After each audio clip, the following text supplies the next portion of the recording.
कोकणातील प्रत्येक घडामोडींचे लाईव्ह अपडेट पाहण्यासाठी आताच कोकण कटा न्यूजच्या सर्व सोशल मीडियाच्या प्लॅटफॉर्मला लाईक, फॉलो आणि सबस्क्राईब करा। आमच्या जागेवर बंदर खात्याच्या जागेवर कोण ट्रेसपासिंग करताय सर? आम्ही लक्ष सर आता देऊ आणि लक्ष देण्यासाठी तुम्ही त्या पदावर असले पाहिजे ना। तुम्हाला वाटतं मी ठेवणार? एवढं सोपं आहे का? तुम्ही आपल्याला अगर आपली जबाबदारी पूर्ण करायला येत नसेल आणि आपल्या बेजबाबदारपणामुळे इथे कायद्याने सुव्यवस्थेचा प्रश्न निर्माण होत असेल तर मी परत संधी कशाला देऊ?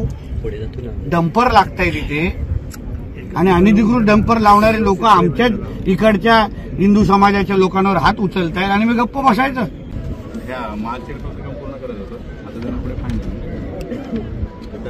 किती महिने लागणार? अजून किती महिने? कम्प्लिशनला किती महिने लागणार? असं होणार नाही। उगाच खोटं बोलण्यासाठी मला बोलू नका, मी फाईन डबल करून टाकेल। मला जे खरं आहे ते सांगा मला। कारण काय होतं, उगाच तुम्ही 2 महिने सांगा, पुढचे 20-15 दिवसानंतर पावसाळा सुरू होणार आहे। शक्य आहे तुम्हाला? पहिल्यापासून तुम्ही उशिरा करता, त्याच्यामुळे काय होतं, हे सगळे जी मूळ जे आपल्याला याची गरज आहे ते न करता ते इथे सगळं तुम्ही बोटीच्या पार्किंगचा विषय सुरू केलेला आहे, पण गाड्यांच्या पार्किंगमुळे आमचे इथे प्रॉब्लेम होत चाललेले आहेत ना। आता परवा इथे गाड्यांच्या पार्किंगमुळे इथे लफडी झाली, मग आता त्याची पण फाईन तुम्हाला लावायची का? तर तुम्ही प्रोजेक्ट डिले केलाय, इथे कायद्याने सुव्यवस्थेचा प्रश्न उपस्थित राहिलेला आहे आणि इकडचा जबाबदार अधिकारी कोण आहे? बंदरे खात्याचा कोण बघतं? तुमच्या अंडर इथे कोण बघतं का? कोण आहे? तुम्ही आहे? तर तुम्ही इथे तुम्हाला इथे गाड्याची पार्किंगची परवानगी दाखवा मला। इथे आपल्या बंदरे खात्याच्या जागेवर, MMBच्या जागेवर गाड्यांची पार्किंग करू शकतो, मला परवानगी दाखवा। मग होते कशी परवानगी? मग गाडी लागते कशी इथे? तुमच्याकडे परवानगी आहे तर दाखवा, नाही आहे तर मी मुंबईला जाऊन तुम्हाला सस्पेंड करण्याची ऑर्डर काढतो। कारण का नियम आहे काम। आता हे कशासाठी आम्ही करतोय? मी ह्यांना काय विचारलं, हे बोटिंगच्या पार्किंगसाठी ही जागा आहे, बरोबर आहे? मग इथे गाड्या कशा लागतात? मग लावणाऱ्यापेक्षा जो लावून देतोय त्याला जबाबदार बी धरायचं का? कारण का ह्याच अधिकाऱ्यांच्या बेजबाबदारपणामुळे इथे कायद्याने सुव्यवस्थेचा प्रश्न निर्माण झाला। म्हणजे लावणारे आहेत ते आमचे जावई आहेत का कोण? काळजी घे म्हणजे काय?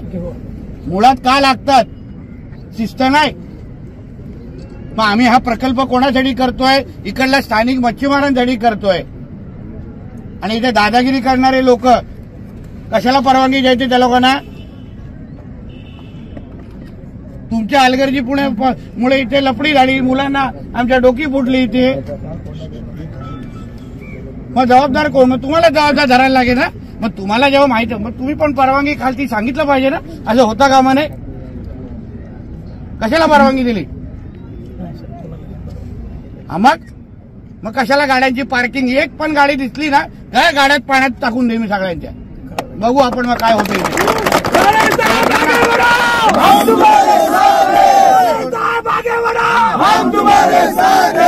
मी हवा भरण्यासाठी नाही बोलत आहे, माझ्या खात्याच्या अधिकाऱ्याशी बोलतोय। शिस्त लावली पाहिजे ना। उद्या आपण एवढे खर्च करून, तुम्ही इकडे एवढे जवळपास 57 कोटी खर्च करणार, उद्या इथे बेशिस्तपणा येईल, मग उपयोग काय एवढे खर्च करून? अगर मूळ इकडच्या मच्छीमारांनाच फायदा होत नसेल तर, आणि कोणाची दादागिरी सहन करण्यासाठी आम्ही करतोय का इथे? काय झालं तेव्हा कोण सांगेल मला? इथे पुढे या, बाजूला या। आता त्या दिवशी काय झालं इथे? त्या दिवशी इथं ज्या गाड्या लागतात इथे डंपर वगैरे सर्व लागलेलं होतं, पूर्ण हे भरतं डंपरने। सगळे वालू माफियांचे इथे डंपर वगैरे असतात। आपल्या छोट्या वाड्यावाल्यांनी फक्त त्याचा फोटो काढून त्यांनी हे केलं, तर त्याला इथं त्या डंपरवाल्यांनी मारहाण केली। या मुलाचं तर पूर्ण हे फुटलं होतं, 7 की 8 टाके पडले, याला 14 टाके पडले होते साहेब। आणि असे 10 ते 12 लोकांना असं किरकोळ असं चांगलं जखम झाली होती। एवढी मोठी इथं हे झालं। रजेवर गेलेले आहेत। मग ती जेव्हा घटना झाली तेव्हा कोण होतं? ही जेव्हा मारण्याची घटना झाली तेव्हा कोण होतं? गवार म्हणून ते होते का तुम्ही होता? साहेब, आणि असे 10 ते 12 लोकांना असं किरकोळ असं चांगलं जखम झाली होती. एवढी मोठी इथं हे झालं. सर रजेवर गेलेले हा? रजेवर गेलेले आहेत. मग ती जेव्हा घटना झाली तेव्हा कोण होतं? ही जेव्हा मारण्याची घटना झाली तेव्हा कोण होतं? गवार म्हणून ते होते का तुम्ही होता? सर ते रजेवर आहेत सर आता. आणि ही ते जेव्हा होते घटना सर. झाली ते होते सर. हा? पाटीलजी तुम्ही होता की ते होते? ते होते सर. ते होते ना. नाही म्हणजे पण सर जबाबदारी आपल्या सगळ्यांची आहे ना. हो, सर. सामूहिक जबाबदारी आहे ना. हो सर. त्यांची आमची सगळ्यांची सामूहिक जबाबदारी आहे. हो सर. मग आम्ही लक्ष घालतो. मच्छीमारांचं साहित्य कचोरी वगैरे ती पहिली जाळण्यात आली. तिथून सुरुवात झाली. जी मच्छीमारांना लागणारी जे साहित्य आहेत, जे कचोरी बोटी ज्याच्यावरती उभे करतात, छोटे फायबर जाळण्यात आले. तिथनंही सुरुवात झाली. त्याची केस आम्ही पोलीस स्टेशनला केली होती. तर गुन्हेगारांना जरा सुद्धा शिक्षा झाली नाही. आज तागेत गुन्हेगार मोकाट फिरतायत. आमच्या जागेवर बंदर खात्याच्या जागेवर कोण ट्रेसपासिंग करताय? सर आम्ही लक्ष सर आता देऊ. आणि त्याबद्दल लक्ष देण्यासाठी तुम्ही त्या पदावर असले पाहिजे ना. तुम्हाला वाटतं मी ठेवणार? एवढं सोपं आहे का? तुम्ही आपल्याला आपली जबाबदारी पूर्ण करायला येत नसेल आणि आपल्या बेजबाबदारपणामुळे इथे कायद्याने सुव्यवस्थेचा प्रश्न निर्माण होत असेल तर मी परत संधी कशाला देऊ? डंपर लागताय तिथे आणि अनधिकृत डंपर लावणारे लोक आमच्याच इकडच्या हिंदू समाजाच्या लोकांवर हात उचलतायत आणि मी गप्प बसायचं.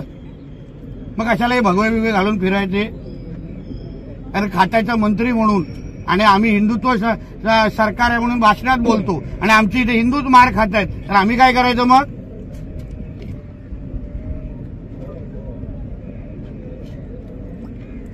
पुढे काय करणार? सर आम्ही आता या ठिकाणी सिक्युरिटी वगैरे डिप्लॉय करण्यासाठी आम्ही अहवाल आज आलो नसतो तर चालू असतं जे काय चालू आहे ते. मारेपर्यंत विषय गेलेलाच आमच्या लोकांना. तुमची जबाबदारी तुमच्या लोकांची पण आहे ना, सिनियर म्हणून.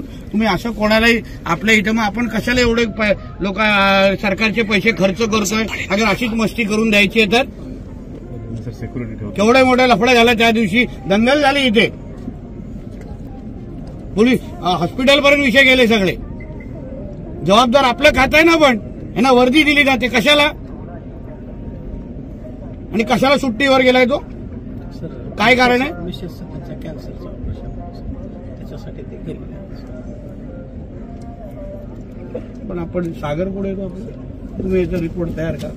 आपण वरतून काय एकाला तरी घरी हे करायचं. पैसा वाळू उपसा आजतागत झालेला नाही साहेब. आता 1 महिन्यावरती आता जून महिना सुरू झाला की जूनच्या अलीकडे बोटी आमच्या खाडीत येतात. खाडीमध्ये जर आता जर वाळू उपसा केला नाही तर इथे बोटींचे अपघात होतील आणि जीवितहानी होण्याची शक्यता आहे. त्याच्यामुळे आजतागत वाळू खाली उपसा केलेला नाही. ते कॉन्ट्रॅक्टर जबाबदारी ना ती. मग कधी करणार? तुम्ही सगळा जण करतोय बोललाय. पण आता 20 दिवसामध्ये आमच्या इकडे पाऊस येणार आहे. कणकवलीला काल पाऊस पडला. मग कसा करणार तुम्ही? मला उद्या सकाळपासून चालू पाहिजे. मला माहित नाही. बोटी सुरक्षित आत आले पाहिजे आमचं एवढं. बोटीला कुठल्याही पद्धतीचा त्रास झाला तर त्रास मग आम्ही तुमच्या माझ्या नसावरचा भाग पहिला बोटी हात येतात. तुम्ही काम करत असताना हे स्थानिक लोक आहेत, हे दिवस रात्र इथेच राहतात. बसायचं, यांच्या प्रमुख लोकांशी बोलायचं, त्याप्रमाणे काम. तुम्ही आज काम करणार, निघून जाणार. आम्हाला आयुष्य घालवायचं ना इथे. आमच्या पिढ्यानपिढ्या इथेच राहणार. म्हणून जे काय असतात सगळ्यांना विश्वासात घ्या आणि करा ना काम. क्वालिटीचं झालं पाहिजे. कोणाची मला तक्रार आली ना, तुम्हाला परत कुठे ना कुठेतरी मला भेटायचं आहे. अवघड जाईल. मग दुसरा शेवटचा एक विषय होता जो वाळू पण आहे तो साहेब, हे काम देखील चुकीच्या पद्धतीने झालेलं आहे. कारण तिथे जो जिना झालेला आहे इथं स्लोप होता. त्या स्लोपमुळे आपल्याला सर्व जे मच्छीमारांचं सामान ने आण करायला व्यवस्थित हे होणार होतं. परंतु स्थानिकांच्या या आरेरवीमुळे ते तिथे पायऱ्या इथलेच जे स्थानिक जवळपासचे जे स्थानिक होते त्यांच्या आरेरवीमुळे ते चालणार नाही. तुम्ही काळजी घ्या ना. मला कशाला असं तोंड खराब करायला लागतंय? तुम्हाला जबाबदारी दिली आहे.